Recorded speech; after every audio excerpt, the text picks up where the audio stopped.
Hi, this is Greg. Welcome back to my YouTube channel.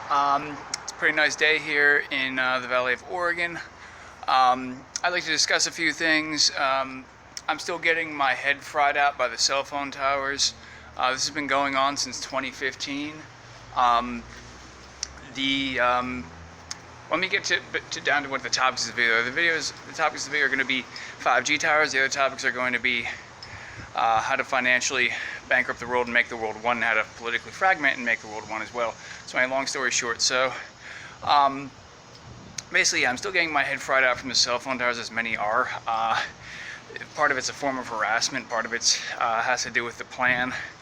The neighborhood is occasionally cloaked in let me just make sure the timer is running on this thing. The neighborhood is occasionally cloaked in the 5G, cloud, basically, so to say, in which you can feel it in your head. They're running more than just the mind reader. Well, it's the mind reader basically turned up on high, and it basically, as experts will say, of course, gives you a combination of brain damage,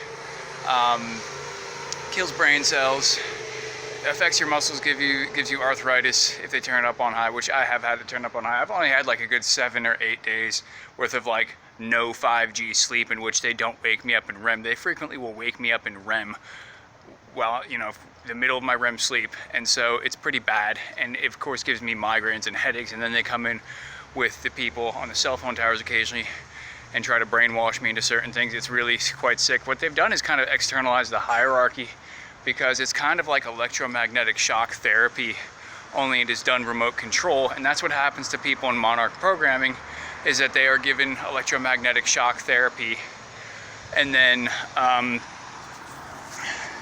I heard they're doing this to a lot of other people too. Nicholson 1968 talks about this on his channel as well. So basically, the cell phone towers, they decay your brain a bit, and then they come in with with people on the cell phone towers trying to brainwash you with various things here and there, like such as random limo rides and freaking for me, and then random invites to things, and then people gang stalking me, pretending like they like me. Other things harassing me a bit after I get baked in it for a whole night, this kind of thing. So that's what happens after I get baked in it for a whole night. They mess with me a bit. Or I run into women I might like. So they'll it has a tried and true method in which I get my head fried before certain things happen, such as I'll run into women that I like. And what makes this, like I said before, this has to do with Monarch programming and them externalizing the hierarchy to a certain extent, because it's remote control electromagnetic shock therapy.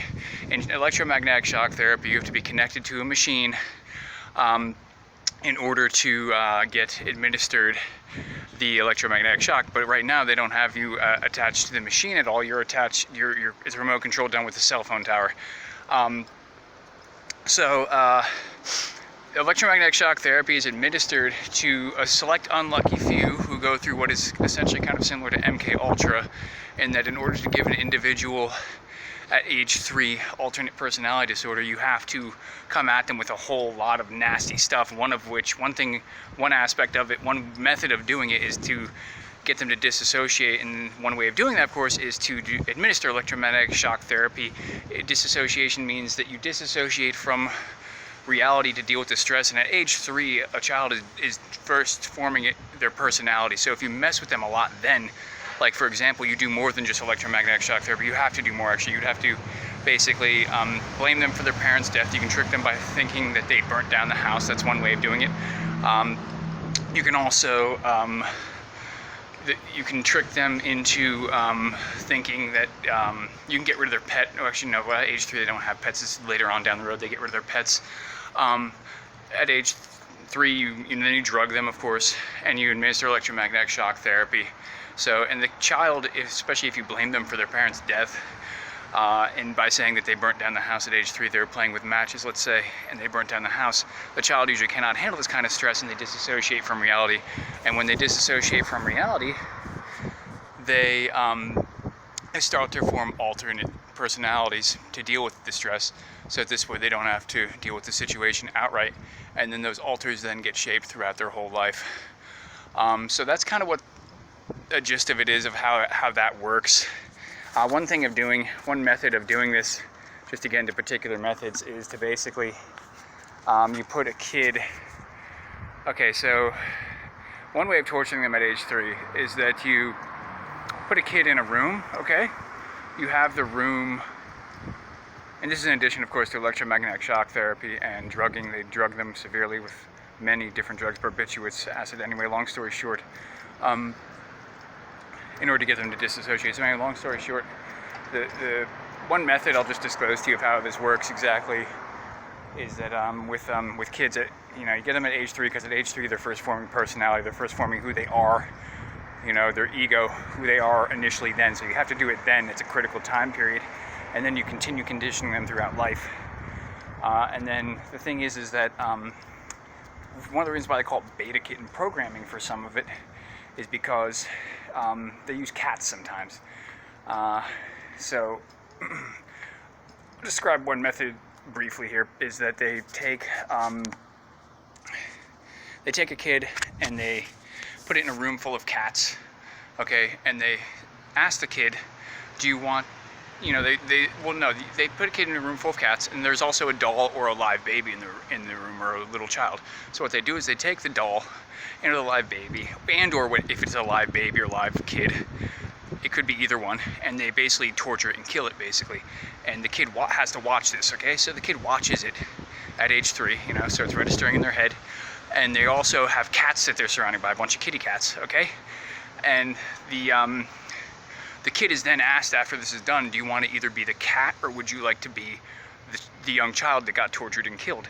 It could be a doll too, a fake doll of a child, okay? So, and the kid would obviously choose the cat, and the kid therefore cannot form its own personality, its own ego or self after that, because you basically forfeit that option when you decide to become the cat and not an actual person, because you sure as heck don't want to be the baby that those things happen to, or the doll that the torture occurs to. You do not want to have that happen to you. So the kid would obviously choose the cat, and this is why, part of the reason why it's called beta kitten programming. That, and its beta waves are fight or flight waves, basically. When you have beta waves flowing through your brain, you have fight or flight waves flowing through your head.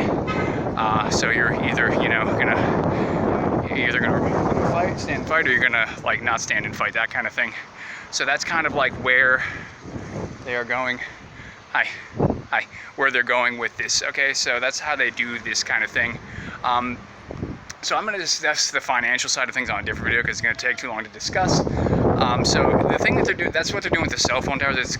They've been in many ways externalizing the hierarchy, such as having people around me do, public shaming rituals, because the Bible says, you don't have to live in shame. We just had a guy in a truck basically mess with me, telling me I'm getting a little bottom. They always go on and on about that. Anyway, long story short,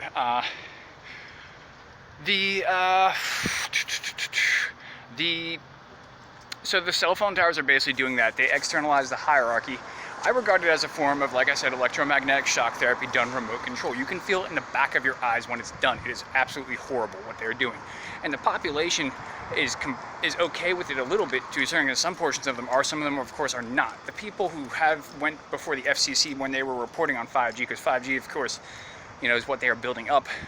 The problem with it is, of course, is that it's a shorter wavelength, and it's much more, let's say, pernicious and, effective at doing. It's not really for internet. I mean, they claim that it's for you're gonna have more data coverage because we got this, new tech. But what it really is it's a, it's more deadly. It goes to your head if you get targeted with it, like I do and others. So the other thing to consider is that what they are doing is 5G. If you look like this, 5G stands for fifth age of humanity, final age of humanity. This is why the band in the UK, Churches, has a V in its name, not a U for the name Churches, because V stands for fifth age. And by the way, they didn't come up with that name. They didn't write their own songs. A lot of artists don't write their own songs. Sometimes they do. It depends, but mostly they don't write their own songs. Seriously, they would know way too much. I have some older songs from older bands that's unreal, like what they put in there. Like the band The Insteps, even they're a no-name band from New York, and they have some stuff in their songs that they could not have known because they didn't write some of their own songs at all. So anyway, long story short, so they call it 5G because of that, because it's the fifth age of humanity. And and you'll see that in movies like The Fifth Wave, but The Fifth Wave was the quick method of doing things. They're trying a gradual method right now, a slow and steady method of bringing this in. So that's one of the things that they're doing. Okay, so anyway, and is quite sick. So basically, I sit in my room and I bake when I sleep, typically, not all the time, but frequently I do. It is quite sick. The only thing to really do about it is to either down the cell phone towers, which apparently they're labeling people who suggest that as terrorism. I'm not suggesting you do that. I'm saying that you could, you know, we're gonna have to eventually do something, unless you want to have tumors, because it's going to eventually give everyone tumors. This is part of the way of culling through the population and getting rid of it. And the sick thing is, the people who are receiving unemployment, of course, not saying anything, and because those people I know full well are like required not to say anything, and they have no right to complain because they receive their free unemployment. They want to keep receiving their unemployment. They have basically everyone enslaved. And the sick thing is that the freaking unemployment they receive will not, the unfortunate thing I should say, the unemployment they receive will not cover the tumors they get from the 5G. I know full well that the whole neighborhood is cloaked in it, and a lot of other people are getting baked in it. And this is happening all over the country. They're unveiling this cell phone network everywhere. It's ubiquitous. And they're going full force with it because this is the end of humanity, basically. This is one way in which they bring it in. And these will also be covered in, ubiquitous in mega regions that we live in the future, when they finally go forward with that plan, which they've been trying to go forward with it, which is stick people into condensed urban settings. And we'll discuss that in the next video of how that works.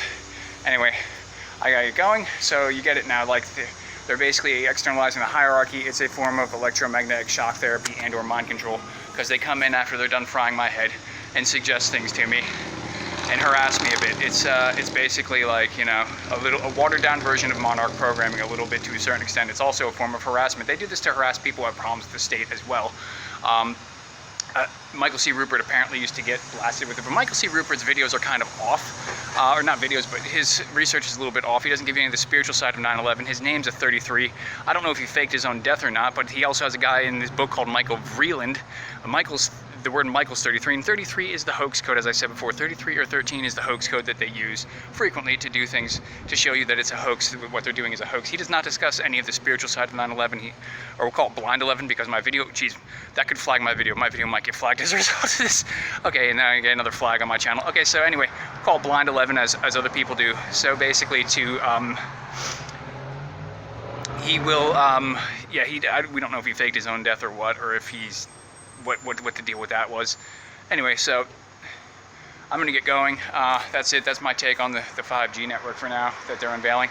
I hope you all have a good day, and God bless.